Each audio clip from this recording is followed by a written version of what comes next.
What? That cat in the can't. background. I'm not gonna say this. I'm gonna just copy and paste this headline into our chat because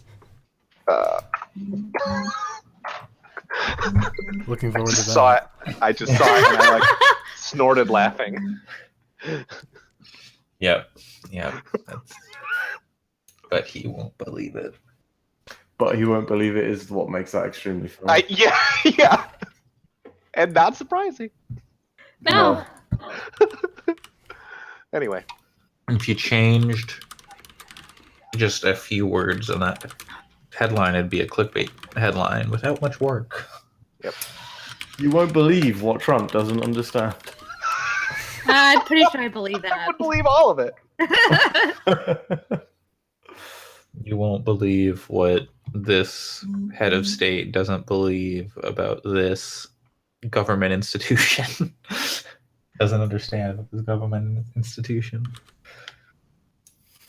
I have now gone back to the chat and I've got the link about Thingamajig. Kama Sutra article about mid-boss. Kama Sutra. Andre, are you going to talk about PUBG this week? Or are you going to talk about something else? I mean, I could talk about it. I played it, but I was just going to say, I'll put the new PUBG map in the news if you're not going to talk about it. I'm not going to talk about it in my segment about games. So Cool. Okay. There's Yeah. also another thing about it where it's getting the desert map in May. Yeah, on Xbox One. So yeah, we can talk about that if you want. I still like that game. Oh, Tecmo Super Bowl World Championship is on today. Final Fantasy 15 getting DLC into 2019. Should we talk about that? Because that's kind of fun to me. We should pick 3 good ones. I mean, We should start the show. yeah. We're 11 minutes past prompt. Yeah, we are a bit past prompt. Is everybody? I was going to say, are we all cool with trying to go for closer to an hour? Yes. Sounds good. Yes. Sure. I received a few pieces of feedback this week. I asked a few friends to listen to the podcast, and one of my good friends was like, "Your podcast is great. It sounds extremely professional." And I was like, "Do you listen to the same one?" Yeah. Great. He didn't make it to the end. Yeah, didn't make it to the end. He said it sounded extremely professional, but he's like, "But I don't listen to podcasts that are more than an hour." I think that's. And, I think it's a very special podcast that can kind of pull you in for a longer amount of time. But it is a big ask. I don't listen to many Definitely podcasts something. less than an hour because I find that I get too frustrated waiting for the next one if it's over in like 40 minutes. But yes. I think I'm weird, and I also think that if we shoot for an hour, we're probably going to hit more like an hour and 15 minutes maybe, and then that's a good length to me. Cool. It's Considering last week we were trying to keep it kind of short, and then it ended up being what 3 hours. it was last week. Yeah. Like I said, if we set time goals for each segment and people keep timers that kind of help all of us keep track of where we're at, then I think that's great. Yeah. I think it's just hard with 6 people. It's super hard with 6 people. Oh, Yeah, for sure. it's totally right. Thankfully, we have 5. Not Aw. thankfully. Not thankfully, you're right. I know that's not what you meant. Yeah. Hope Erica hasn't tuned in yet. She's sitting there furiously typing. Like, how dare you? I have copied links. I am ready to go. Cool. Everybody else, I've asked already, but everyone else is ready, I'm assuming. Yeah. Hey, so I'll start the podcast now. Hello, everybody, and welcome to episode 14 of Gaming Fix, the first, best, most international gaming podcast recorded by 6 friends, this time 5 friends, on the internet every week on a Saturday night at roughly 11 p.m. UK time. And the more specific I get, the more accurate it is. So I will be your chairman this week, Sam Harrison, as always. With me today, we have our Chief Technical Officer, Alex Galinas. Seems appropriate that we're talking about the international, considering that's in Canada this year. Oh. Yeah. Anyways. Save it for news, Alex. We have Head of Public Relations, Alison. Hello, hello. CFO, Andre. Naruto is a bad anime. I just finished it. It's bad. You're right. And anime Naruto officer, Paco. Hey, I love the Naruto manga. I'm not saying that sarcastically either. How's Baruto? That's out this year, right? I don't know. Naruto's so bad I don't want to watch it. I also hate the Naruto anime, and I've heard Baruto is significantly better, but it's from people who like Naruto, so I don't know if I trust their opinion. It's hard to tell. Like the problem with Naruto is they spend so much time flashing back. Yep. That like in like every fight, it's just like, and then we have to flash back like 20 years. It doesn't happen in the manga that I remember. Yeah, I figure, and then they flash back to things they've already flashed back to like 4 different times. Yeah. Like throughout the series as different filler arcs, but they keep flashing back to it. I hate all the voice acting in that anime too, whether it's Japanese or English. That thing also makes me really mad. So, well, welcome to Naruto Fix. Yeah, no, let's move on from that. Throw our arms out to the side and run forward. Well, yeah, Oh my gosh. That's kind of cool. That's the one thing I like. They do that in the manga though. I'd like to have an extremely long podcast one day about how I think it's very funny that Naruto's son is called Boruto. Because it sounds like Boulder. Apparently, it's supposed to sound like Bolt. Whatever. Doesn't matter. Fucking care. But Boruto is it? And I want to call my son like something. So upset about Boruto diss. Young Boruto in the rap game. Yeah, okay. I'm going to call my son Bamuel. Anyway, thanks everyone for tuning into the podcast. I'm very sorry. It's no better this week than it was last week. Yeah, we've started going off topic right at the beginning. Speaking of going off topic, just to let everyone know, Erica's out this week. She's not feeling very well, so send her your love, regards, and iTunes reviews. And like and subscribe. There's nothing that makes a person feel better than iTunes reviews. But it's her doctor gave her a note. It said, "Yeah, you must send iTunes reviews." Yeah, 2 iTunes reviews a day. So if you're going to really question this doctor? No. Yeah. It's not like that kid in Florida who was running a fake medical practice. God, I haven't heard of this, but I heard the word Florida, and I was like, I buy it. Yeah. It's just like black so, Alison, kid. what have you been playing this week? Oh, what a lovely segue there. And I'm not remembering words right now. So I've had a pretty light gaming week. I've been pretty busy with work, and I'm also moving over the next month or two. So I spent a lot of time cleaning my apartment in the hopes that whoever was touring it was going to take it. So, but I did spend some time playing Rhythm Heaven Megamix for some reason, and I don't know why I decided to pick this up. I just had this like feeling of like I want to play this game, and so I just started playing it. I'm a decent fan of the Rhythm Heaven series. Like I played the DS one and the Wii one, which I was not quite as good at for some reason. But I think that it's the thing that I think is really interesting about it is that I feel like I'm always better at the game when I'm actually looking away from the screen. And I mean, that's kind of the point of the game, is that it really wants you to be focused on the rhythm aspects, because it's basically really simple mini games, all set to music and all with pretty simple prompts that you kind of have to do to follow the rhythm of the song. But it really wants you to be following the rhythm more than what's actually happening on the screen, to the point where there'd be times where I'm playing it and I'm like not doing so great, but then I look away from the screen for a while to just try that, and it works really well. So I like mini game collections like that.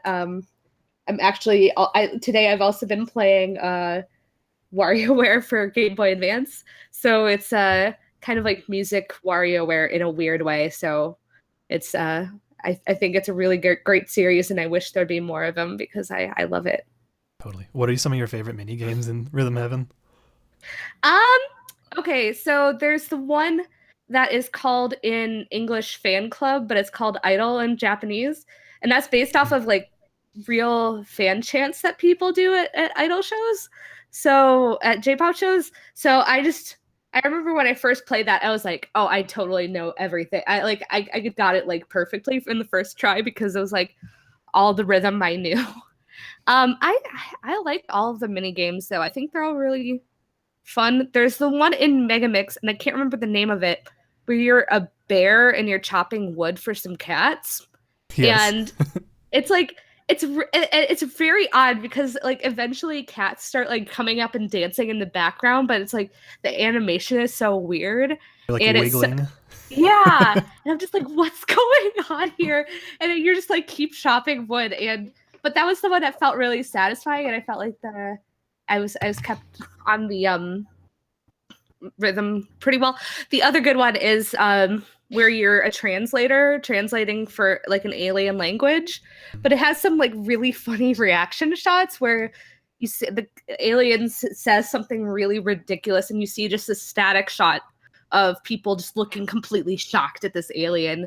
Has a really fun sense of humor to that as well, like pretty similar to WarioWare types of humor. So I like most of them though. There aren't very many where I just hate them. And most of the time, if I don't like them, it's because I'm bad at them and I want to just get past it. Yeah, there's one in specific that I remember I was way better at looking away from than looking at. It's the one where you're like the little, I don't know, like a little plankton or something and swimming around. And it's like swimming in the circles. I've always found that one to be way easier if you're not looking, especially when it zooms out like super far. Yeah, no, that one, especially when it started zooming out, I was just like, well, I want to look at it because there's some cool stuff going on that's on the screen, but at the same time, I'm like, oh, it's too distracting. I just have to like keep with the rhythm. So I actually just bought my first import game, and I bought the original Rhythm Heaven for Game Boy Advance. So Awesome. I'll be interested to try that and try to use my limited Japanese to play it. I always really wanted to import all the Front Mission games that never came out over here, that came out in America and Japan, because Front Mission 3 is like still one of my favorite games of all time. Yeah, I'm probably going to. I don't know if they're planning on releasing it in the US, but if they don't, I'm going to import the new Taiko Drum Master for Switch. Hell because yeah. I also love want to do that. There was one glorious summer in when I was in college that the arcade at the Mall of America for some reason had this Japanese Taiko Drum Master machine, and I don't know why they decided to get it, but I played that so much that summer, and I feel like my sibling and I were probably the only ones that actually like played it because I could read the Japanese. But that was fun. So I have a very strong affection for that, and in general, I just like rhythm games a lot. So I'm excited to hopefully get this Japanese copy of Rhythm Heaven, and then also import that Taiko Drum Master whenever that comes out. Whoa, you go, big guy. But it's Rhythm Heaven. It's the wrestler. Guy in the character in Naruto. Speaking of Naruto, Pat, what have you been playing this week? I have been playing. I will very quickly mention the first thing that I did that's very funny, which is that after I listened to Rob Zachney read a piece he did on MLB The Show 18, and I was like, man, I'd really like to play that. I didn't play the show last year, and I had played it the last few years before that because I'm a big baseball fan. So I went and looked at the show's page on PlayStation, and apparently I pre-ordered that game a while back and just forgot that I had done that and forgot that it had come out. So next week I'll have some thoughts on the show 18. But anyway, the thing I've spent most time with this week is kind of powering through the DLC for Horizon Zero Dawn.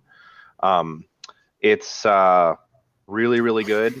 I never actually finished Horizon when I started playing it late last year.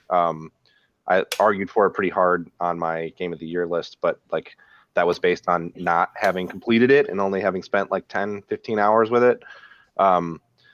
And since then, I'm not quite done with the main story in the base game. I have a few more quests to do there, but then I've done almost all the side content in that. I've cleaned out the map. I've found all the data points, everything.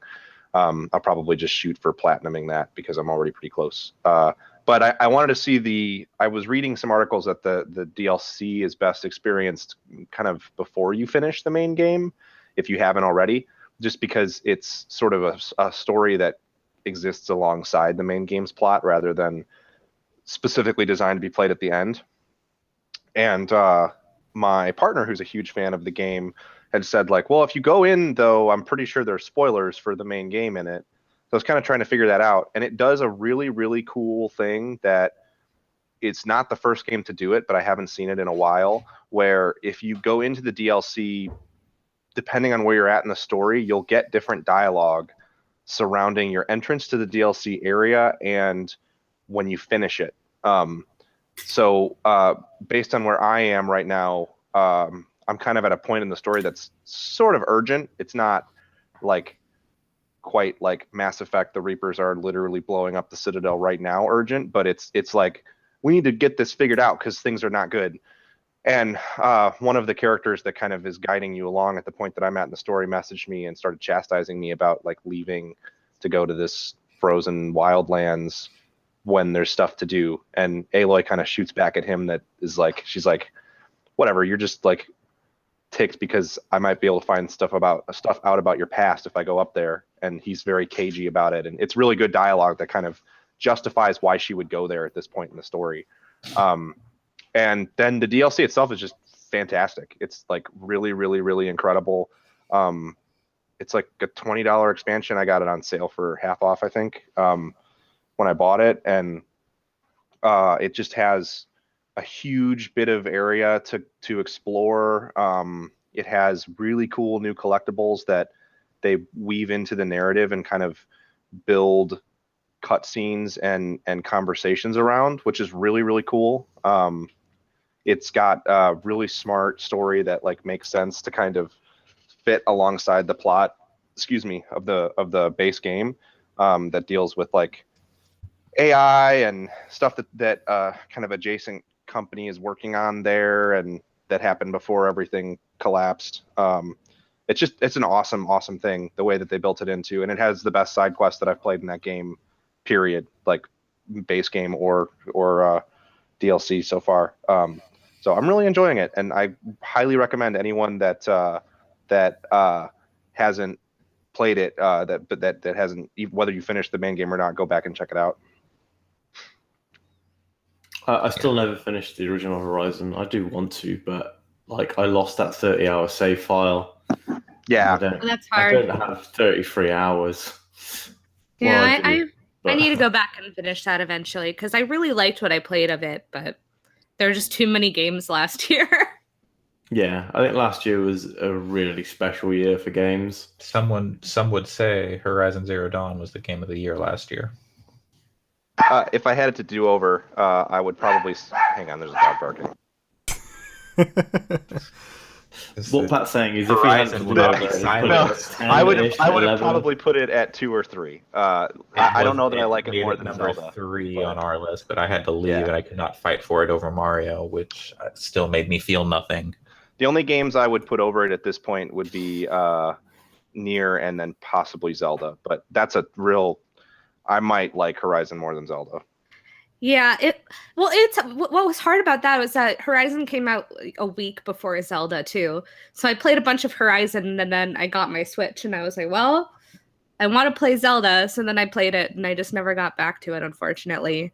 I think But both are really good. I think mechanically Horizon is a better game than Zelda because it has more mechanics to it, frankly. I think that the way that it's designed is like the way the world is designed is one of the coolest open worlds I've ever seen in a game ever.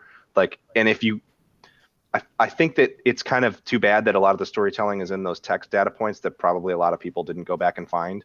I made a point of finding all of them because I just used a guide and went to each of them to find them because they're amazing. There's so much good writing there. And it's one of the coolest apocalypse stories. It maybe isn't the best. I mean, it's up there for post-apocalypses, but I'm not going to say it's better than like Mad Max or something. But the story of how they get from our society to where it's at in Horizon is so cool and so unique, and just like it's pretty criminal that it wasn't talked about more, I think, in terms of like best story categories. I still don't think it edges out Nier for me, because I found Nier was more emotionally impactful for me. But Horizon is a really, really remarkable game that I think I'm really excited to see what Guerrilla does next with it. I will say the one thing that I think there's like a couple of things that have irked me about it, which is one of which being they lean really hard on flying enemies for a pretty good stretch of that game. And that's like kind of a nitpick, but those things are really frustrating to deal with, like the called glint hawks specifically. And like about 2/3 of the way through the main story, you have to fight them for several different side quests and objectives in the main plot. And then if you go from there into the DLC, the start of the DLC has you fighting them quite a bit too.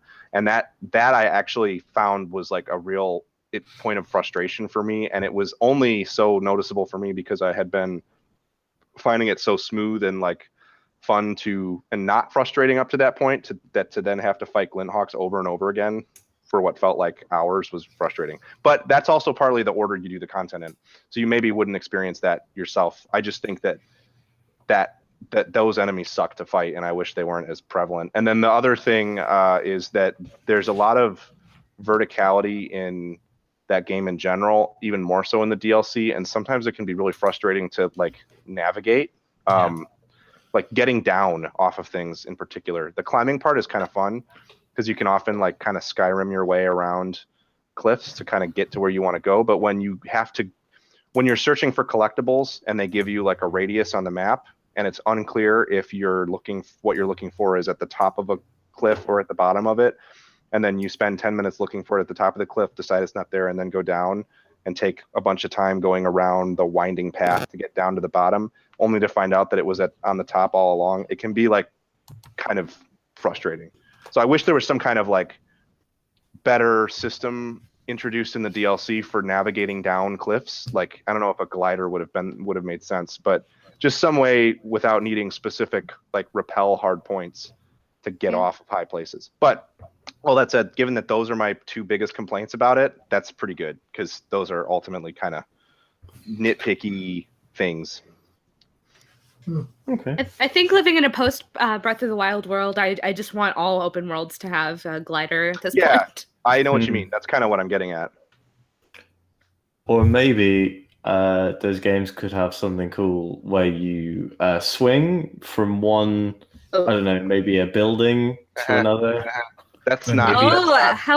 What are you referring to there, Sam? Wrong section for that, Sam. Maybe you jump out of a bus that's flying through the sky with 100 other players, and then you glide down to the island. Yeah. I loved Mag. That game was great. God, we can do a whole podcast. You about can't how lie on awesome this Mag podcast. Nobody loved Mag. Mag is fucking great. I will not hear that. Mag was a game I was very excited for and then never bought.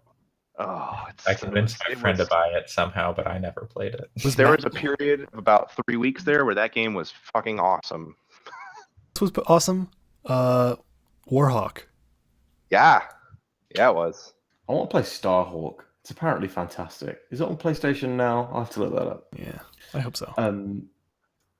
We were talking earlier about how we may need a bottle episode at some point.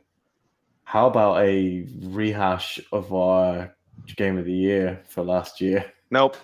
No. That list is sealed. Rediscuss. That list is inked in blood. It can never be unwritten. Oh no, it'll never be unwritten, but maybe it will give some opportunities for new thoughts and theories to emerge. Because of daylight savings time, there is no possible way we can make time for this. Correct. That's like a 6-hour episode. You want to be up till like 5 in the morning. But Let's just But limit 6 each game to hours. We- 2 minutes. We have to recharge our batteries for the next 8 months. We could at the end of this year just revisit last year's game of the year instead of doing a new game of the year. I think that's going to be harder. I'll This year finish. there's I'll not finish many Evil good Within games. 2, and it'll come. back. Yeah, everybody just finished games.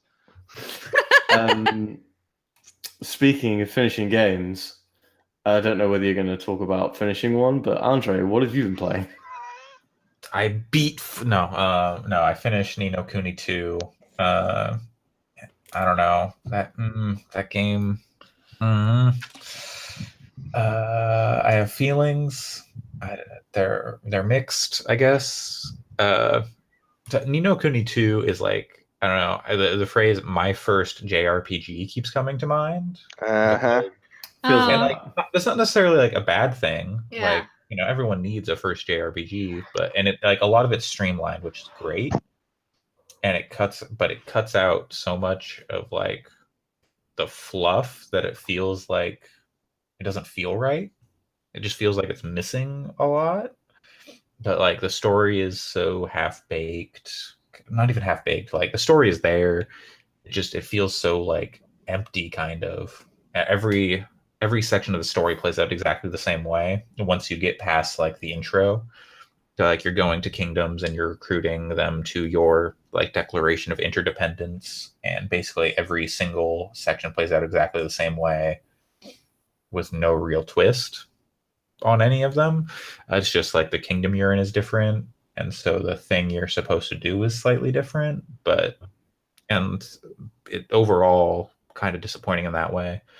I don't think while they do go back to it, I don't think they ever make good on the intro. Like it's like they don't go back to it until like the very end. ugh. And they like there's some stuff from the first game, or that's like established in the first game, or maybe it's just other Ni no Kuni games, but like they definitely established it more in the first game, not the first game, in Wrath of the White Witch, because as Sam enlightened us, there were like 6 of those, 5. So if you go back to Hot Short Stories, you'll learn that Wrath of the White Witch is game 3 in the Kuni series. so there is a lot of stuff in Wrath of the White Witch that kind of not a lot of stuff, but there are things about the worlds that it sets up, at least for me, having that been the only other Ni no Kuni game I've played, that it just drops in like a line at the like to like explain it, like, oh yeah, this is why this is a thing, and it's like one line and doesn't go into it. So it's like a 30-hour game. I kind of brute forced my way through the last like two chapters, maybe, just because like up until chapter 6 or 7, that game is like a cakewalk, super easy. Never ran into trouble, never died. And then chapter 7, like there was like a difficulty spike, which is like fine, but also it doesn't like prepare you for it. It's just suddenly like, oh, this enemy is like way harder. That's terrible. That's like the reason I stopped playing JRPGs. Like when I'm into one and then I stop, it's because I go, oh wait, no, this is way harder. Yeah, This is the grind. Yeah, that's not great. And like they don't set you up to be like, hey, if you want to, to continue in the story later, you're going to need to build up your kingdom and recruit people and do all these side quests to get like 50 people into your kingdom, and you're gonna have to do this like war mini game and like all these things that they never like, they like have you go through demos and stuff, but they never say like, this is going to be important later, so you're going to want to like level this stuff up so you'll be ready.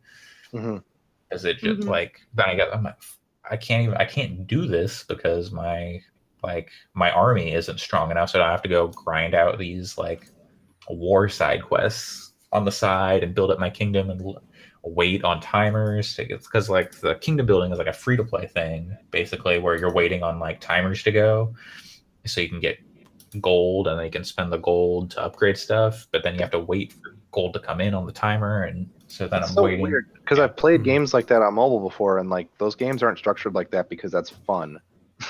They're structured like that so you'll spend money on them.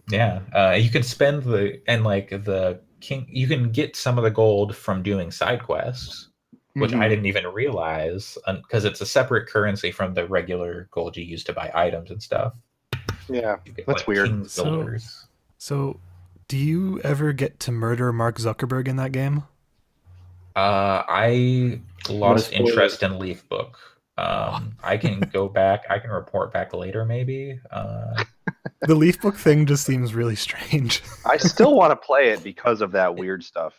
It's like it is a really interesting game that does it does it streamlines a lot of stuff, but Mhm. then it just kind of drops the ball in the last half, which is Yeah. really disappointing, and it doesn't make good on the things that I wish it did make good on. And I wonder if part of that is because Ghibli wasn't as involved with this one, because I wonder how much impact they had on the story of Sure. Wrath of the White Witch. Do you think you liked it more or less than Xenoblade Chronicles 2? I never finished Xenoblade Chronicles 2. Okay. So less. Yeah, well, No, maybe that's what's I want to go back to. I also ran into a part in that where it got oh, okay, this boss is harder than the other one is okay, so I either have to go grind it out. But that one, I don't know.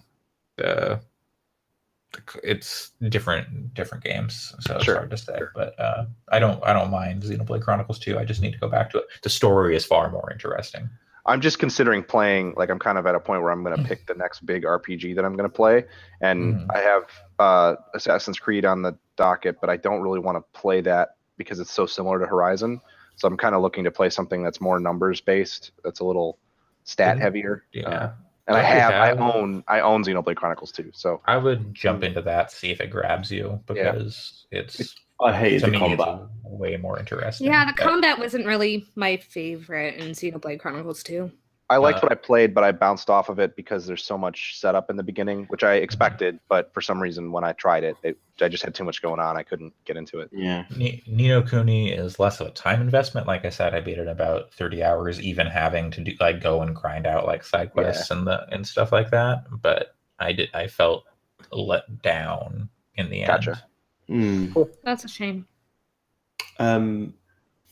Alex, speaking of letting people down, apparently you haven't played any video games this week. Wow. Letting people, Ouch. it's a way Shots of life fired. for me. You can let me down anytime, Alex. Oh, I will. Don't worry. was gonna It's say, what I do. I was going to say, I'm also in that same seat. I played about 2 hours of video games this week. That they're is- all games we've discussed before. That is roughly an hour and 40 minutes more than I played this week. So, do what- you want what to know did the you spend game I 20 play? minutes on? I do play daily games. I've been doing dailies for. Give me 1 second. I'll tell you the exact number. Have you finished Wonderful Everyday? No, I kind of dropped it a little bit because it did this story thing that it's a storytelling trope that I'm really not into, where it kind of does a timeline reset and then it takes the main characters and shifts their personalities to that of the other. And I was just like, what? Doki Doki Literature Club. no, that doesn't do that. Everybody keeps their personality, but it's literally the timid character becomes the ballsy character. The ballsy character becomes the What other thing is that a trope in? I've seen it a couple times in anime kind of stuff, in visual novel kind of stuff, and it's always one that just pushes me away because I'm like, oh, that's so cheap. So Yeah, I sounds kind of stepped away from it for a while. Okay, Naruto never does that. Naruto doesn't have strong enough personalities to do that. All right, here, you want me to talk about a game? Have you guys ever played this mobile game called Flow Free? I've heard of it. I haven't Yes. played it. Sounds Yeah. familiar. I'm going to show it on camera, which the stream will not see because we don't show camera. I have 720 straight days of dailies done on that. Dang. Wow. So I've been playing that every morning at about midnight.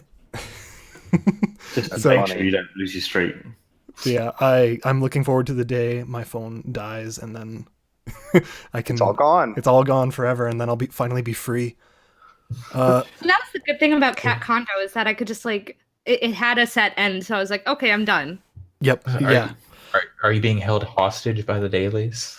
I am, but also not because it's still fun because it's good puzzle. It's a good puzzle game. Okay. But yeah, no, I didn't play many games other than that, but I did finish a book. I can recommend it.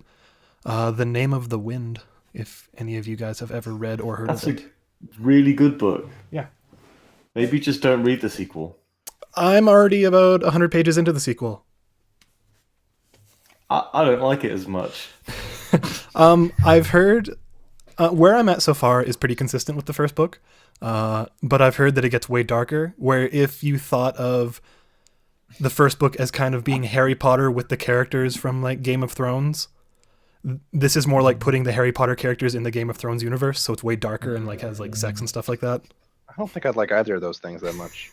That's a really reductive way to look at it. It's not Harry Potter. Sure, at all, yeah. but like just in terms of tone, I don't know. I really liked the first book. I really don't like fantasy, so that was surprising that I liked it so much. I love fantasy novels. So like, I pretty much can only finish fantasy novels. Like I read like 10 or 20 books a year, and the only ones I ever end up finishing randomly turn out to be epic fantasy novels. Uh, so I've devoured Name of the Wind and Wise Man's Fear. And after reading Wise Man's Fear, I looked back on it and thought, I didn't like that as much as I liked it when I was reading it. But it's a good read. It's just the post game I was upset. Yeah, I've kind of found as an adult, like I used to devour fantasy novels when I was a kid, and I find as an adult that like there's been, and I maybe just am not reading the right stuff, but there seems to have been this paradigm shift where like you either have like goofy, stupid fantasy novels that are intentionally silly, or you have stuff that's like the first thing I hear people say is, "Oh, it's really dark," and like those are two ends of a spectrum that I'm not interested in. I grew up like loving the really pulpy, like Forgotten Realms and those kinds of fantasy novels that are kind of silly and absurd, but not intentionally so. It just so happens that they're kind of like B movie stories in a way. Sure. And they're just fun. They were fun without being like super trashy or really gritty and dark. Yeah, I can Because see I everyone's kinda miss trying to that. everyone's trying to get their book made into a Yeah, an series. HBO. HBO Yeah. series. Yeah. for And what it's it's worth. just Oh, sorry. so not something I'm interested in. Yeah, I would say don't that read you.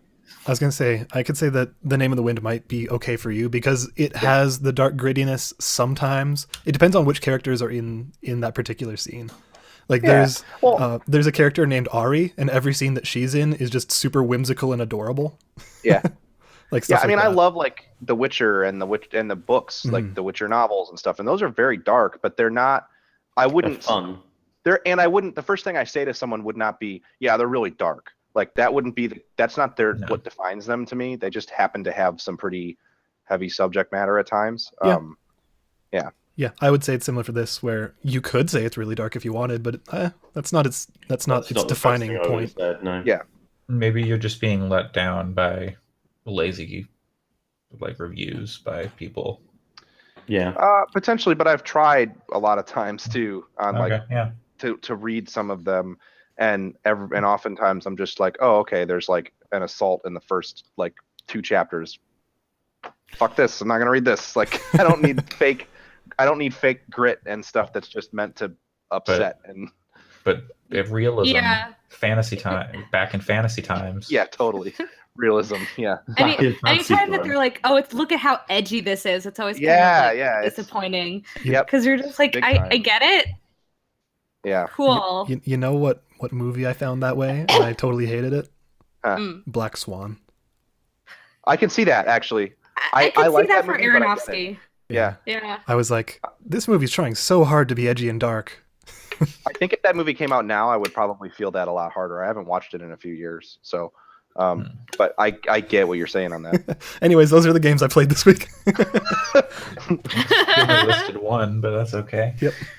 Black Swan is one of my favorite movies. Anyway, Oh. so I I hope played. Naruto isn't one of your favorite animes. It 100% is. I just like I pan the camera and there's just like a life-size Naruto cardboard cutout. I would believe it based on the things you've told You would us. believe it? Yes, I No, I would believe no. it. Sam is No, Sam is secretly no. putting away his bandana. No. I just lift up my shirt and I've Sam, got what did you play this week? What video game that's not anime did you play this week? So Naruto Ninja I Storm barely 3. played video games this week. I've had an extremely busy week, and I have another extremely busy one lined up. I definitely am going to report back to you on what I'm doing on Monday, which is I'm going to a Marvel Cinematic Universe pub quiz. Hey. And when I went and did the comic book shop pub quiz, I got like 90% of the answers right without any support from the rest of my team. So I'm not anticipating losing this pub quiz, but we'll see how good my hubris is on next weekend. That's hubris was the exact word I was gonna use. Yeah, Like, who is the composer that wrote Alan the- Silvestri. Anyway, Honestly, if anybody was going to clean up at a Marvel Cinematic Universe quiz, I'd expect it to be you. thank you. I think that's a compliment. No, it is. I played 2 games this week. I played about an hour of Mad Max because it's free on Plus this month. That seems like it's a fun game. It's got Batman combat. So The on foot combat is okay. It's serviceable is what I would say. The car combat is like super fun. It's pretty shallow, but it's super fun. Mhm. Overall, it's like a good game to play for free or like $20-$25. would you say the car combat is better than Vin Diesel's The Wheelman? Yes. Yes, I would. How about the reboot of Twisted Metal? That's a tougher question. Different. It's super different. It's more like melee. I don't want to steal Sam's talk. It's It's more like there's car. it's more like car melee punching. focused. Yeah, it's not as gun heavy. I like both of them a lot. We'll put it that way. I think I'm definitely going to play more of that game. I wanted to turn it on and see what it was like because it's free on Plus, and I try and play every Plus game for an hour, and then delete it if it's terrible. Ooh, wait. But So I'll probably go back to that one. does that mean you're gonna play an hour of Mighty Number 9? It's installed on my PS4. Ha! Oh. I probably won't ever play it, but I've got that 2 terabyte drive. I'm kind of curious to try it, not because I think it would be good, but I want to kind of see what a train wreck it actually is, because it certainly looks like it. Yeah. The other game I played this evening about 90 minutes of Far Cry 5. And I think I'm pretty much done with that game. I think I'm maybe 5 to 6 hours in. I mean, like, my commitment to the game is extremely low because I rented it. But like, I haven't really had time to line up friends to play with, and I think that's the way to play that game. Because playing it by myself, I'm like, why are there enemies everywhere? And I'm just trying to go from one place to another. And all these, a lot of the problems I had last week, I'm still having because I've only played another like hour after that. And I had a couple of glitches which made me have to reload my save today. And then after that, I finally finished that mission and then got shunted into a story mission that I couldn't leave, where I had no equipment and I had to escape from a base. And I was like, this is just not a fun experience. Yeah, my impressions of that game are still pretty positive overall, but that kidnapping stuff sucks. Like, that was a stupid decision to put that in the game. Multiple times per zone. Yeah, it's not good. I think I'm maybe 6 to at most 10 hours in, and it's already happened twice within the last 3 hours. Ooh. Yeah, it's like, I'm surprised that somebody did not like pull the plug on that concept. I don't know. Like, that's the kind of thing that I could see, like, if they ever were to re-release, they won't. But if they ever were to re-release the game, they would, a box bullet point could be reworked story where that doesn't happen because it sucks. Yeah. Didn't they have a patch note of like Turkey was too powerful or something? I mean, that's the part of that game that's still great, right? Yeah. Yeah. That dumb There's a lot shit. of weird shit in that Yeah, game. It's that fun. stuff is awesome. But yeah, that I almost That blows. tempted to not play the story much at all, really. Like, Hey, Andre. I'm playing the story to get rid of the giant roving bands of enemies Yeah, that exactly. I cannot get away from. yeah. Yes. Are we currently the only ones who know the ending of Far Cry 5? I I think looked it up so. after Okay. Andre talked about it. Okay, so the But I three still don't wanna people, know it. the three people who aren't playing are the ones who know what the Yeah. ending is. When I send that game back, I will Google the ending and we can talk I about it. still want to maybe. play it. I'll get off the call when you guys do a spoiler talk about Well, game. Yeah, that no, money we can makes. save and I that for do the wanna end of the play it, year, but- we can save it for the end of the year. The And I ending don't- seems yeah. like it was kind of ballsy, but they kind of messed it. Like they did a little Best one. messily. I have an Yeah. inkling of what it is from listening to Austin Walker talk about it, and it sounds like it's pretty fucking stupid. But I still love the way the guns handle in that game, and it's beautiful, and it's fun to drive around, and It's it's a a really good co-op game. Damn so, pretty game, that's for yeah. sure. Overall, I'm it positive looks on it. great. Yeah, it's very good looking. But the game that I want to talk about, and I put a new video in the YouTube playlist, is my most anticipated game for this year, as we talked about earlier. Hey, in the save it for news. There's Save it for news. How much time is on your timer? we've only been going for 35 minutes ish.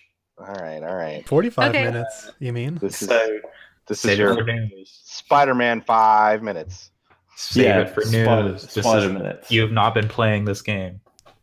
Well, no, it's He not plays it in news. his dreams. Basically, I bought an issue of Game Informer just so that I could read the article about it. Yeah, sure you Um, did. You're just looking at the you did. pictures. I have looked at most of the pictures and then I've Any of those read pages a stuck few together, panels. buddy? With all that web. I never thought it would well, that happen way. to me. They came that way. I can't buy a physical Dear Game issue in Informer. the UK, just so you're aware. I have to buy it on iPad. Oh, that's even worse. If No, you get no, a it's fine, power it's up rewards 19. thing at GameStop, you only get the digital version. I think you have to ask if you want the physical version now. Weird. That's the way it That should be. was really cool. Yeah, that game looks really good. Has anyone does. seen any of the stuff? Yeah, I'm very excited for it, actually. I'll play it when it comes out. I did, but that's one of my more anticipated games this year, too. Did Me too. other than Sam, because I already know the answer, have any of us played Spider-Man games before this?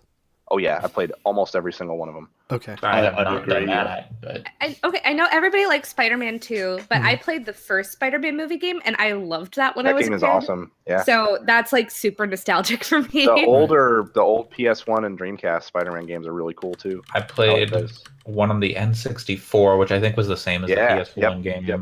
Mhm. The one for the first movie, Spider-Man 2, and Spider-Man 3, which was like a good game.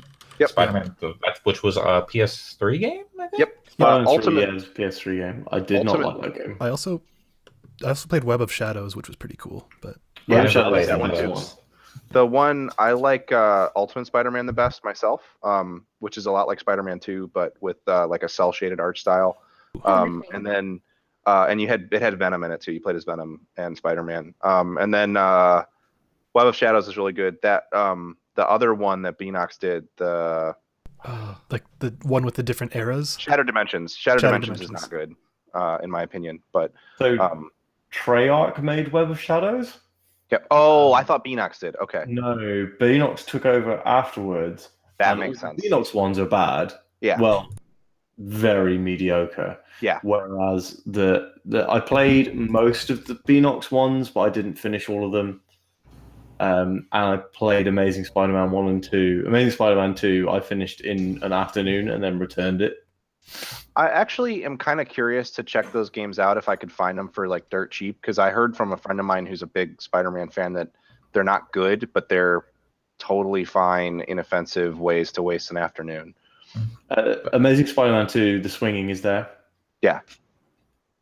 Any of you played that Steam game that was by the guy who designed the swinging for Spider-Man 2? Oh no, I heard No. about that. Oh, yeah, I know what you're talking about though. I kind of want to go play that now. What's it called? I have no idea. I have no idea is a great name for a game. Yep. Yeah. But yeah, to what I was going to say is basically the Game Informer did like a 35-minute podcast that's on their YouTube channel about like talking all about the game. And a couple of the guys that were there played it for multiple hours. They played like the majority of the first third of the game.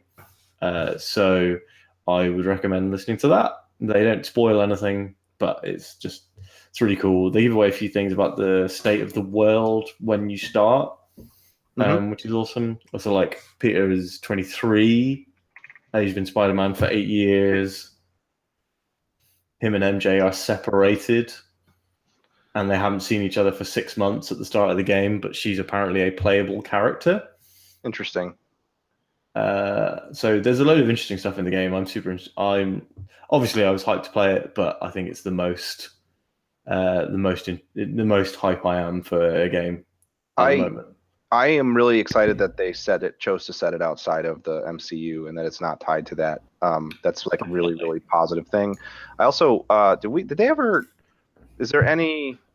If it's a spoiler, we don't have to talk about it. But I remember there was a bunch of analysis of the trailer and like Miles Morales was in it, and there's a bunch of he's a major character apparently. Cool, awesome. He's one of the major side characters. I only think that's super worth mentioning because like the implication then is that they're setting this up to be more than just a one-off. Let's make a Spider-Man game. It sounds like it's more like what they're going to be doing for a while because, I mean, unless that character's arc is complete by the end of the game, but you wouldn't think that it would be given who Miles is in the context of the Spider-Man universe. Apparently, he was in as an Easter egg, and they were like, we think Miles Morales, the character in the comics, is too cool to just be an Easter egg, so let's flesh him out into a character. Interesting. So I don't know. I think that we're probably just going to only see Peter. Spider-Man games, but still interesting. Yep. And the footage that we're playing is a cool PS4 Pro trailer. If Alex has played it, but if not, whatever. How cool would it be if they got like in a sequel? You could do co-op Spider-Man gameplay. One is Peter Parker, one is Miles Morales. You could fucking double team people as Amazing Spider-Man and Ultimate Spider-Man. Oh my god! But like, what if they just made Infinite Spider-Man and I could play it by myself in a room in the dark? 100 Spider-Mans drop onto a New York island. On Manhattan Island, Liberty Island. By the way, the Steam game that we were talking about is called Energy Hook. If anybody is interested in that, $18. Yeah, $18. I'm not buying that. You don't really love Spider-Man, then? Yeah, true. I do. I love Spider-Man enough that I won't allow him to be betrayed and made other properties with the knowledge you took from Spider-Man. That guy gave his knowledge to Spider-Man. I genuinely was thinking about pre-purchasing the Digital Deluxe Edition the other day. And I was thinking about pre-purchasing the Australian store version so I could play it a day early. You could do what I did and just pre-purchase the digital version and then forget you did that. And then it'll just be there one day when you think you might want to play it. There's zero chance that I'm forgetting that I'm paying for a Spider-Man game. That's what happened to me with that Uncharted DLC. That makes me feel a little bit better. Well, yeah, so I only wanted to talk about that for a little bit. I couldn't be more excited about that game. So that's kind of why. What's that you say? It's quiz time. What if Spider-Man has the same ending that Far Cry 5 had? Oh my gosh. Which ending? Good or the bad? The quote unquote bad one. Okay. Anyways, quiz time. Everybody's got your letters. Okay. Question number 1. How many times has Far Cry been released? Is it A, 3 times? Do you mean do you mean the original Far Cry? The original Far Cry. Okay. Okay. Counting remasters, re-releases, etc. Console ports? Yes. Okay. Is that 3 times? Is it B, 4 times? Or is it C, 2 times? 3, 2, 1, showing. So Pat is correct. It is 3 times. Far Cry on the PC, Far Cry on 360 and PS3, and Far Cry Instinct for the original Xbox.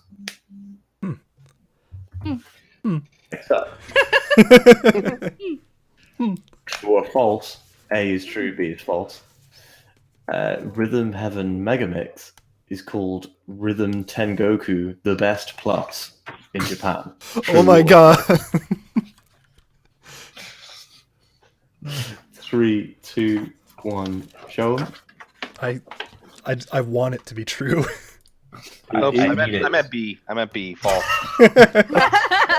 Trolls. That is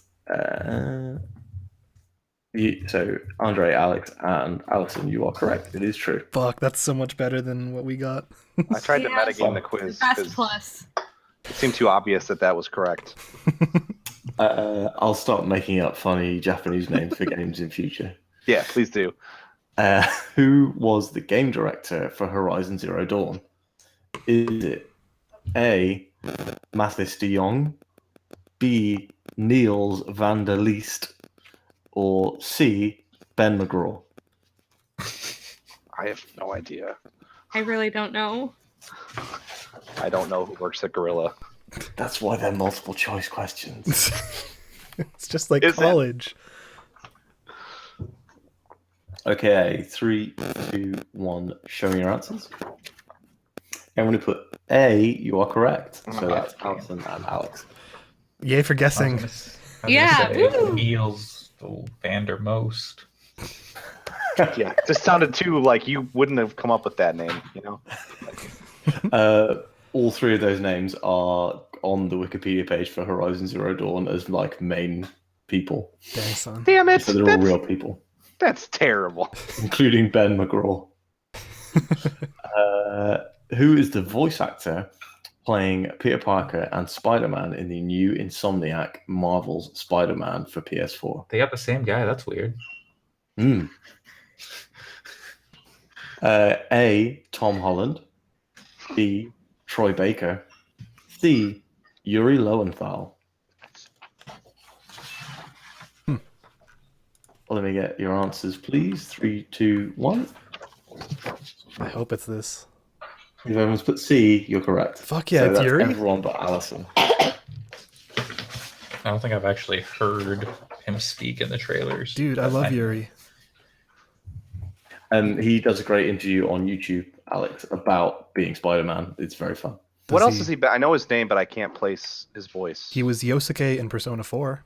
Got it. Okay, that makes sense. And he was also the protagonist in Sunset Overdrive, which is how Insomniac knows him. Yeah. I think was he the prince in one of the Prince of Persia games? Yes, Sands of Time. That's his first name Okay, as well. that makes sense. Yeah. That Wow, giving away trivia questions for later. Makes sense. Side note: I wish they'd put Sunset Overdrive on PC. I would love to check that game out. Oh, for sure. It's a great game. Question 5. What year did the first Spyro the Dragon game release? Oh god. Spoiler for the news section. Is it A, 1997? Is it B, 2002? Or is it C, 1998? Sorry, what was A again? So A was 97. 97. Okay. And Okay, B. 3. Sorry, wait. I don't remember if they're in chronological. B is 2002. Okay, they weren't chronological. Okay. Okay, 3, 2, 1, show. Everyone who put C, you are correct. Hey. I know my Yay. Spyro at least. That was the first game I ever got. Really? Yes. I never played it, but I remember I went to a sleepover at a friend's house and she had it and she played it and I was like, just let me play that game. Because I What? really wanted to play that game. Wait, were you like 8 years old and you were talking like that? Yes, exactly. That is like my precious 8-year-old Alice being like, give it to me. I want to play Spyro. It's like the alien and Men in Black. Sure, what? Spyro the Dragon. 2002 is the year that Spyro Enter the Dragonfly was Yeah, it released. is. What was the one that was kind of like God of War? I think that's Dante's Inferno. No, there was totally a Spyro game that was like God of War. Give me a second. No, you're not wrong, but that's just a funny way of characterizing it. It was Spyro Dawn of the Dragon. Skylanders. Yeah. Yeah, I was like, is that what Skylanders is? I've never played it. No. Yeah, in Skylanders, you murder your family and then kill a god. Yep. And you're covered with the ashes of your fallen family. Yes, Which is why it's so popular with children. Yes. exactly.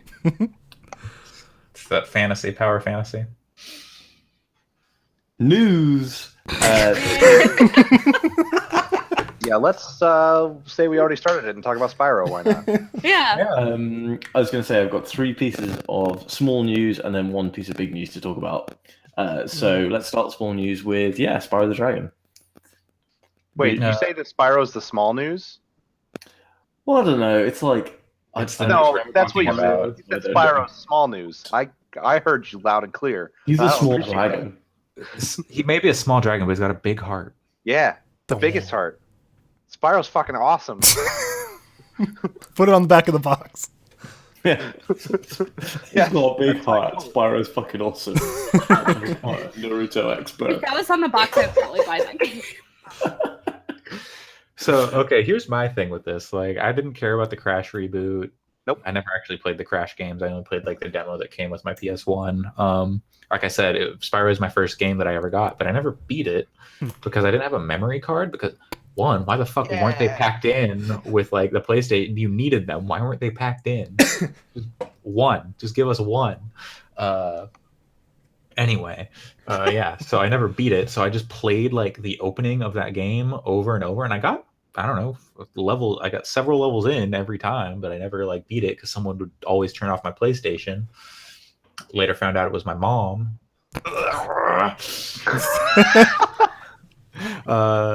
So I am excited just so I can. I don't even know about it, but I want to go back and I want to beat that first game. I never played the other ones. I just want to beat that first game. Those first 3 games are really, really good. They're the rest of the series really fell off like precipitously after that. But I remember those were some of the first 3D games that I played, and I loved them, like every minute of them. I never finished the first one either. The only one I finished was the 3rd one. But I'm super excited to go back and play them again. I think one of the And interesting they look things. gorgeous. Oh yeah, but one of They the look cool really things. good. It's so cool that it's coming to Xbox. Yeah, totally. I'm gonna be one of those people and say that I do kind of wish it was coming for Switch, but It is coming for Switch. I saw a YouTube video titled "Spyro the Dragon Reignited is coming to Switch." I could be very wrong, but I saw a YouTube video titled that. So it has to be true. Yeah, it was from Nintendo Life. No Briefly official. shows up on Nintendo's UK store. Interesting. It lists a spot. I think it might have. They're not ready to say. It might be coming later. Yeah, I would imagine later is probably. Though to be honest with you, while I agree that it would be a great fit for Switch, I think I am probably just going to play it on PS4 because I think that is the controller I want to play it on. for sure. And like the and with the fidelity that I want to play it. I mean, I want to play that on like a big TV, like super, like 4K. I don't have a Pro, but like the up-res on that looks gorgeous. The one thing that I'm concerned about with it, though, well, I don't know if concern is the right word. It's a question mark. Is Toys for Bob is completely rebuilding it, and you can't even call it an up-res because that's like all new assets. It's a remake.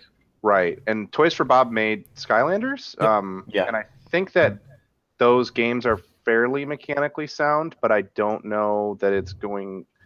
I could see it going either way. I could see it being a great, faithful port with really good, like the physics and the visuals being remade well, or I could see it ending up being kind of disappointing. So I'm kind of trying not to get my hopes up too much. So what you're saying is you're having tempered expectations. A podcast by Erica and Xavier. Yes, exactly. Okay. Yeah. Gotcha. But like, Toys for Bob aren't just responsible for Skylanders. No. They also made Star Control 1 and 2 and Tony Hawk's Downhill Jam. So wait, I thought you were trying to make it seem okay. Wait, no, that's they have they also made Pandemonium. They made Pandemonium. They made quite a few. They also made the Crash Insane trilogy. Ugh. Yeah.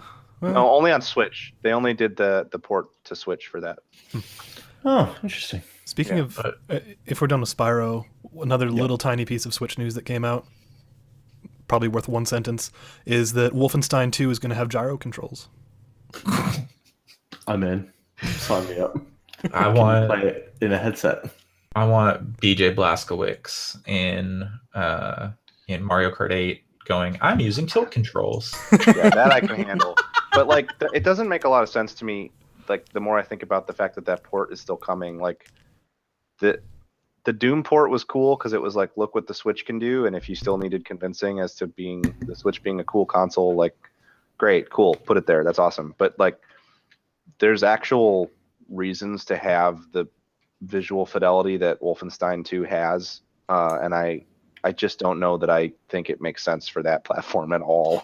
I think Doom sold real well and Skyrim sold real well. So Oh, you're right. Yeah, I think that's why they're doing it, not for creative reasons. No. But I guess what I'm saying is I think that it's a blunder because I think that thing is going to be pretty disappointing on Switch, and that they were in a good place. Like, they had some good cachet there, and I worry that it's going to come out and it's going to be like, well. Be interesting. Caroline, I'm going to need your Joy-Con for just a little bit longer. Okay, moving on. Next, I've got two other small pieces of news. Divinity Original Sin 2 was announced for PS4 and Xbox One. Releases in August. I played about an hour of that. I was going to say, I just bought that. I forgot. That was right. That's right. I'm not going to play Xenoblade Chronicles 2 because once I finish Horizon, I'm going to play the 1996 classic, I think, Divine Divinity. Okay. That was my next game on the list. So get ready for me to talk about that for the next 3 months. No, not 96, 2002. I'm crazy. I'll definitely buy that because it's got 4-player online co-op. I think the PC version has that, but so it does the PC version. But harder pressed to find. If I'm going to play a game, I want to be on my sofa probably. Yeah, it's fair. Yeah, I can't imagine playing a Divinity game. I've played about 5 hours of Original Sin 1 and a couple hours of Original Sin 2. I cannot imagine playing one of those games with anything but a mouse and keyboard. I tried to play Original Sin, like the Enhanced Edition, with a controller, and it was just not great. I was going to say, a couple of my friends played through the whole of Original Sin Advanced Edition on PS4 with each other fully in co-op, and said it was like the best experience of that year. If I had someone I could do that with, I would, but... Yeah. Well, Andre, I'll play it with you. Our schedules don't line up that well. Yeah, we've run into this problem before. Yeah, touche. Play through that game 40 minutes at a time. Yep. Next up, Sam Fisher is coming to Bolivia in Ghost Recon Wildlands. Michael Ironside hunting a predator. Is it just me who thinks that Ubisoft is really killing it at the moment?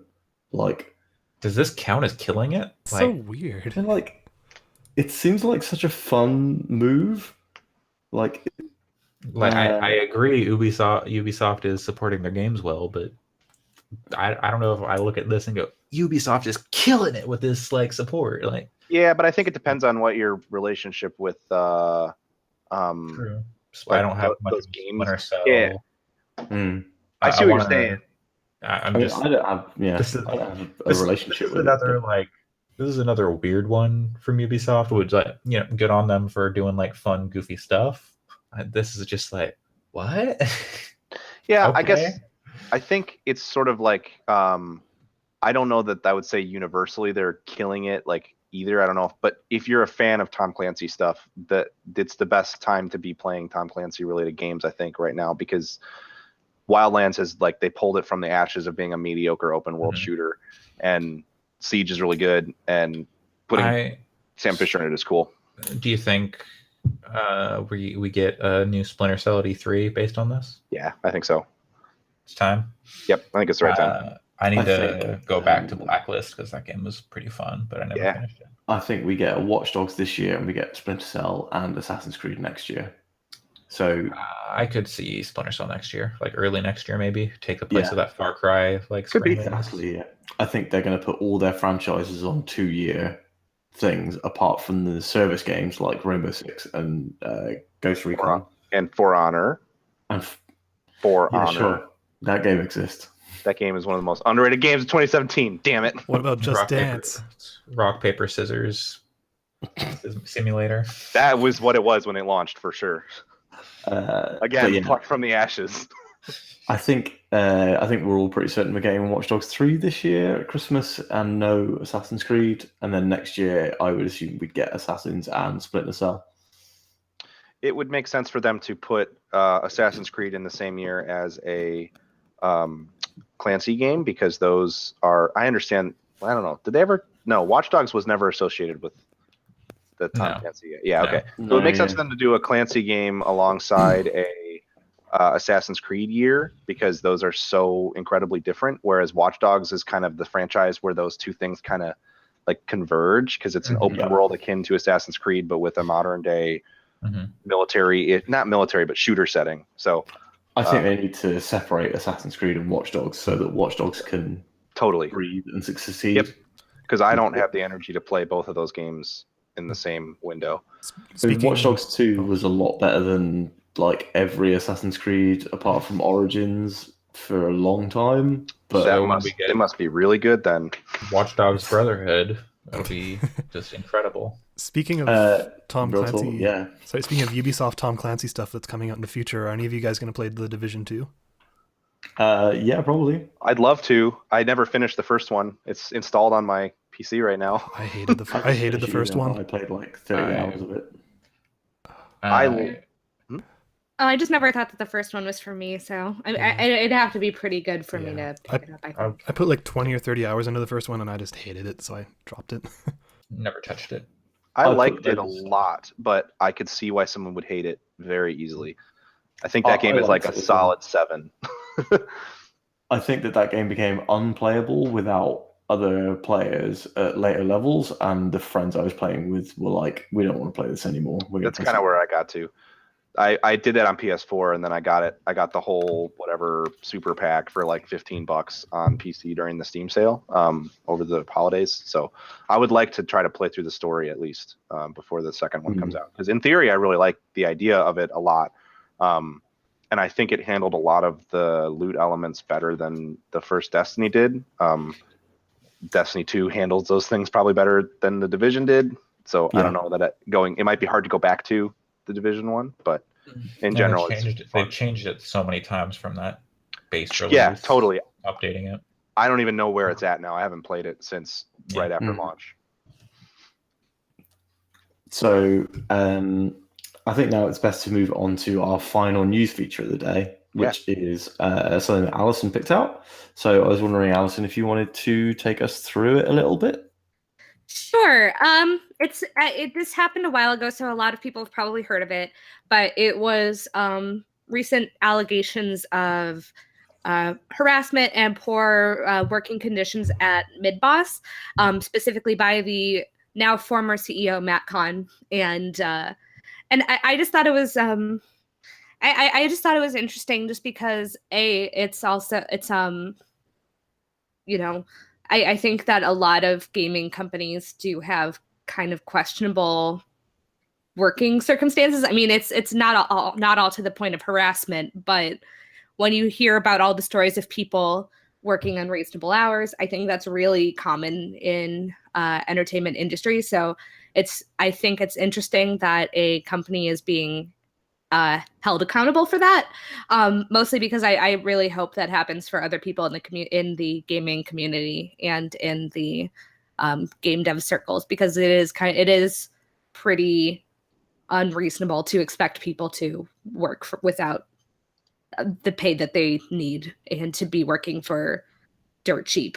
It's because I believe some of the people were saying that they were working pretty much under minimum wage, obviously illegally, because which is just mostly because they were being tapped for something that they were passionate about and for a company that they felt really strongly about.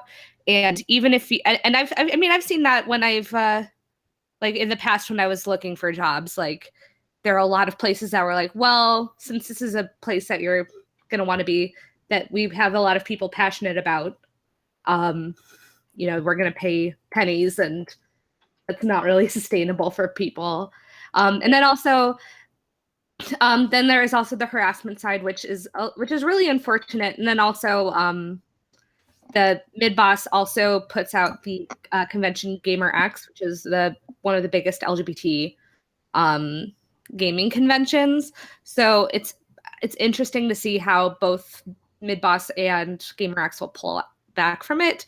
I mean, I hope that's even if I hope that it's hard to say what you want to happen because there's all this. You don't want it to be rewarding people who have done terrible things, but at the same time, having a convention that's specifically LGBT focused is really important. So I do hope that GamerX either finds a way to continue or some other company fills the void if it folds and they can find another convention for LGBT and queer gaming because it's important. So I'm just wondering if anybody else has any other thoughts about this or if they'd heard about it at all. Or I read the article and thought it was a really it's really sad to see. I think it's a good I don't know. I think it's a reminder that like this is a thing that everyone needs to be like constantly thinking about, and it's another example of why like it's dangerous to pedestal certain companies or people, and I feel like that was understandably why, and they deserved that kind of, they deserved it maybe more than a lot of companies. But I would say that in terms of GamerX continuing, the comparison that I might draw, although it's a totally different set of issues that have been present there, but like the Penny Arcade expos are still huge, and Penny Arcade, the personalities of Penny Arcade have kind of sucked for a long time, frankly. Like their public facing on Twitter personas have pretty much been shitty for a while. They sold PAX, didn't they? They sold it to the company that owns Eurogamer. Right. So that's what I mean is like, even though it still is called PAX, it's owned differently. It doesn't stand for anything anymore. It's kind of right. And so I would hope that a similar sort of thing could go down here. I'm looking at gamesindustry.biz. Brendan Sinclair has an article. GamerX ties all ties to mid boss. There you go. The executive director Katie Chuck, I think, said the LGBTQ gaming convention has severed all professional association with mid boss after the company's CEO. Blah blah blah. Awesome. Great. Takes accusations very seriously. Kate Chuck is, mandatory sexual harassment training for staff and volunteers, reporting mechanisms for HR violations. We'll see how that goes because HR, based on stories that have come out in the last year, maybe not always the most helpful, but you would hope that with an organization like GamerX that is focused on being inclusive, that this would be more successful. But as we see, some of the people in power are not always. Yeah, and I think that's really especially important for convention circles because I know that harassment and issues like that can come up at conventions to the point where the one that I go to most close to me, Convergence, they're very, very careful about having signs everywhere about just cosplay is not consent and emphasizing that harassment is a serious thing just because it does happen in convention circles. So I do hope that it does seem like they're taking it seriously as something that they want to say, look, let's be very clear that this is not, we don't want this to be an issue with GamerX, even though it was an issue with Midboss. Mm-hmm. Yeah, and I think the working conditions thing is definitely a really it's a thing that is going to be harder to nail down and fix in the gaming industry than I think it probably is in other creative industries because of the size and scope of the teams and the size of the budgets on the games. And I think it's a pretty tough, nuanced problem to solve. I'm not necessarily defending developers that put their employees through crunch. I don't think that's the right answer. But I think that like it's a tough, it's a very nuanced thing. And I hope that like people continue to expose it without necessarily saying, that because it happens so much across the industry, right? And like it's very easy to get a story from one developer that's like the crunch was really awful here, and it could be as bad somewhere else, but people don't talk about it there as much. And I think so. I think it's dangerous to like, again, it's dangerous to pedestal companies as like, well, I've never heard anything bad about this company and how they treat their employees during crunch, so they must be fine. And it's more something that I think people need to like be critical of while understanding that it's a complex issue, and everything around like money in video games is complex and hard to solve, and there's no easy like there's no way to the answer. I wish it was like this, but because of the system that we have, the answer is not let's employ 200 people and pay them great salaries and give them lots of time off and not charge any microtransactions and support a game forever. Like that sounds amazing and a utopia, but there's a balance in there that needs to be struck that we're pretty far from. But it's not easy to find, I think. Yeah, it's a tough question too, because I mean, I know that there are some people too who are very much against any crunch, and I don't know if I necessarily agree with that, because I feel like no matter what industry you're in, there's going to be times where you have to work overtime. Like I don't know if there's many industries where that isn't a thing, but it's just trying to manage it and trying to make sure that it's not constant and that it's not when you're working compensation crunch, and honesty. When you're working crunch, you shouldn't be working like 20 hours a day or anything like that. Like trying to manage it in a responsible way. Yeah. It is a bummer to see. Hopefully all the people at Midboss land on their feet. Either Midboss comes through it and gets to do new stuff, or all those people find new jobs if the company ends up dissolving. When did this come out? This news? About a week ago, because it was right because we weren't going to talk about news during the wrestling podcast, but it came out like right before the podcast, so I had it on my mind. Gotcha.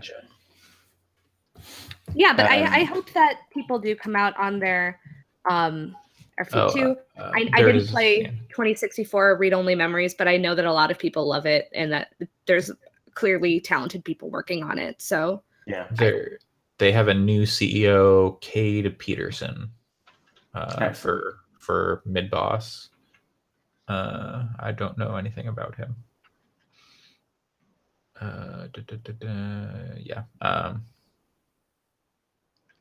So, oh wow, what? Wow. I'm just looking more into the story. When Khan announced his exit, he stepped down in March after the allegations come out. He said GamerX president and Midboss community manager Tony Roca would take over operations. Shortly afterwards, sexual harassment allegations were also leveled against Roca. Oh man. This is according to VentureBeat, an article published yesterday, I believe. So now they've got Cade Peterson, who hopefully has not done some shady shit. Let's just hope he's not a bad sex person. Yeah, don't kink shame. Some people like bad sex. Don't be a rude sex person. We almost made it through a whole episode. Shut this. Don't be a rude sex person. Speaking of shutting this down, this week we have been the 5 members of Gaming Fix that are still not flu afflicted, as far as we know. Hope you feel better, Erica. We do massively hope you feel better, Erica. We miss you, and everyone's now beating you in the quiz. Hey, someone needed to take her down a peg, and it was her. Yeah, seriously. The only one who could defeat Erica was Erica.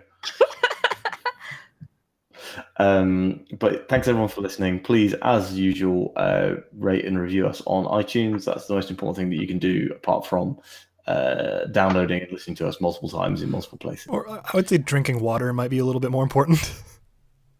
Yeah, it's important to them, but like to us. Oh, fair enough. If you ever want to see Erica again, like, comment, subscribe. Oh my god! Oh no! Got very dark. Yeah, just like this fantasy novel that I'm reading, Pat. I think you'll really like it. And on that note, I have been Sam Harrison. We've also got, you can find me online. I forgot to tell everyone about that. You can find me online on Twitter and Instagram at SGCH. Those are my initials: S for Sierra, G for Golf, C for Charlie, H for Hotel. And we've got Alex, You can Google Mom Spaghetti, and I'm sure you'll find me sometime. or a very cool YouTube video. Maybe both. And Alison. You can find me on Twitter at WRITERSERENYTY. And Andre. On Twitter at Coolslaw, COOLSL4W, and Naruto is still a bad anime. My opinion has not changed by the end of this podcast. Naruto Shippuden. That Naruto, yeah, Shippuden. The end of Naruto, like the first one though, that's also bad because there's so much filler. Why is there so much? They could have ended it, but they just like, we're gonna do like 60 episodes of filler. They need to do a Full Metal Alchemist Brotherhood of Naruto and Naruto no, they Shippuden, don't. where Just it's let it like die. 50 Oh my episodes. God. Let it go. Let it die. I think you mean Naruto Kai. Kill it. Speaking of letting go, Pat, where can people find you on the internet so we can let go of this podcast? You can find me on Twitter at JesterPC. You can find my blog at gamingandconfidence.com. You can also find my Resurrected from the Ashes podcast with a few friends. Just comedy bullshit at theloop.ninja. So is that Loop, L-O-O-P, or Lube, L-U-B-E? No, it is And- the loop, but I will float that. And The is it lube. gaming in confidence or gaming incompetence? Gaming in or confidence. or gaming incontinence? No, that should be the name of our show. You guys fucked up. Yeah.